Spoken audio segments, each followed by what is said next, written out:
With cystitis, cyst refers to the bladder, and itis refers to inflammation. Therefore, cystitis describes an inflamed bladder, which is usually the result of a bacterial infection, but also can result from fungal infections, chemical irritants, foreign bodies like kidney stones, as well as trauma. Now, a urinary tract infection, or UTI, is any infection of the urinary tract, which includes the upper portion of the tract, the kidneys and the ureters, and the lower portion of the tract, the bladder and the urethra. So, cystitis, when it's caused by an infection, is a type of lower UTI. Lower UTIs are almost always caused by an ascending infection, where bacteria typically move from the rectal area to the urethra and then migrate up the urethra and into the bladder. Having said that, on rare occasions, a descending infection can happen as well, where bacteria starts in the blood or lymph and then goes to the kidney and makes its way down to the bladder and urethra. Normally, urine's sterile, meaning bacteria doesn't live there. The composition of urine, which has a high urea concentration and a low pH, helps keep bacteria from setting up camp. Also, though, the unidirectional flow in the act of urinating also helps to keep bacteria from invading the urethra and bladder. Some bacteria, though, are better at surviving in and resisting these conditions, and can stick to and colonize the bladder mucosa. E. coli accounts for the vast majority of UTIs. Also, though, other gram-negative bacteria that can infect the bladder include Klebsiella, Proteus, Enterobacter, and Citrobacter species. On the other hand, gram-positive bacteria can also cause problems, like Enterococcus species and Staphylococcus saprophyticus, which is actually the second most common cause overall after E. coli, and particularly affects young, sexually active women. That said, as far as risk factors go, sexual intercourse is a major risk factor, because bacteria can be introduced into the urethra, and this is sometimes even referred to as honeymoon cystitis. In general, women are at higher risk for cystitis than men, due to having a shorter urethra. And this is because bacteria, which are ascending up the urethra, don't have to travel as far. Also, in postmenopausal women, there's a decrease in estrogen levels, which causes the normal protective vaginal flora to be lost, increasing the risk of UTI. Other risk factors include presence of a Foley catheter in the urethra, which can introduce pathogens. Another risk factor is having diabetes mellitus, since people with diabetes tend to have hyperglycemia or high blood glucose. Normally, with an infection, neutrophils move out of the circulatory system toward the infection, called diapedesis, as well as carry out phagocytosis. But hyperglycemia inhibits these processes, making those neutrophils less effective at killing invaders. Also, infant boys with foreskin around their penis have a slightly higher risk of UTI compared to infant boys who have had a circumcision.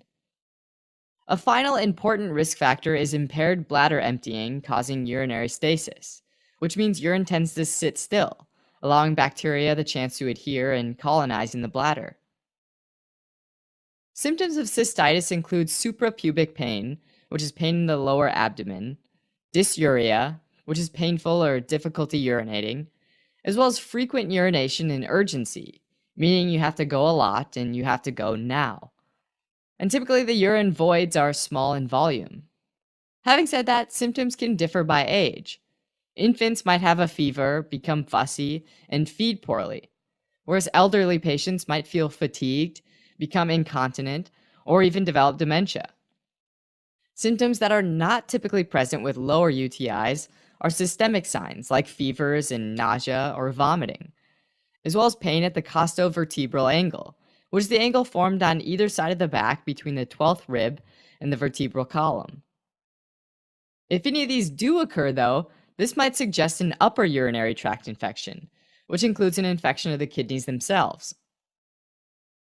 If a urinalysis is done, there might be signs of inflammation, like pyuria, the presence of white blood cells in the urine, which can make the urine appear cloudy.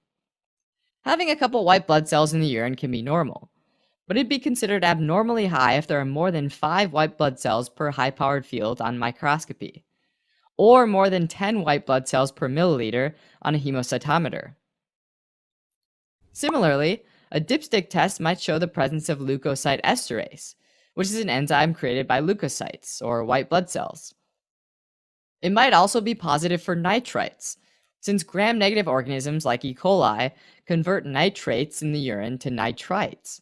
But it's worth remembering that not all uropathogens are able to do that. Alright, and finally, a urine culture is the gold standard for diagnosis, and is considered positive if it shows more than 100,000 colony-forming units per milliliter from a clean catch urine sample. Although a lower number of colony-forming units per milliliter might still indicate an infection, depending on the source of the specimen and the specifics of the clinical scenario.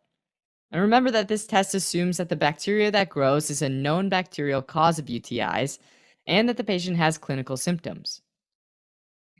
Now, if there's pyuria but the urine culture doesn't reveal a bacteria, this is known as sterile pyuria, and it suggests urethritis, inflammation of just the urethra, as opposed to cystitis.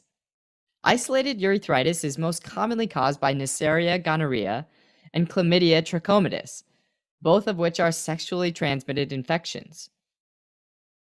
For a UTI, imaging studies can also be helpful.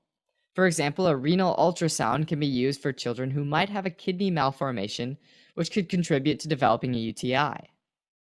In addition, a voiding cystourethrogram, or VCUG, might be used, which is where someone's given a radiocontrast liquid and fluoroscopy, which are like real-time x-rays, and then they watch how that fluid gets urinated out.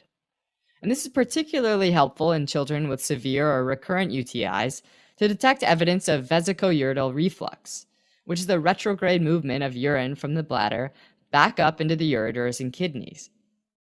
The degree of vesicoureteral reflux can vary, and it's an important risk factor for kidney scarring with a UTI. Finally, in some situations, renal scintigraphy using DMSA, which is a radionuclide, sometimes called a DMSA scan, can be used to detect evidence of kidney scarring. Treatment for a lower UTI is usually antibiotics, targeted to the bacterial cause, and then those symptoms usually clear up within a few days as the urine becomes sterile. At the same time, pain medication might also be given. Preventing UTIs mainly involves drinking lots of fluid to help flush out bacteria that might try to ascend up the urethra, and emptying the bladder as often as possible, which is especially relevant for women after sexual activity.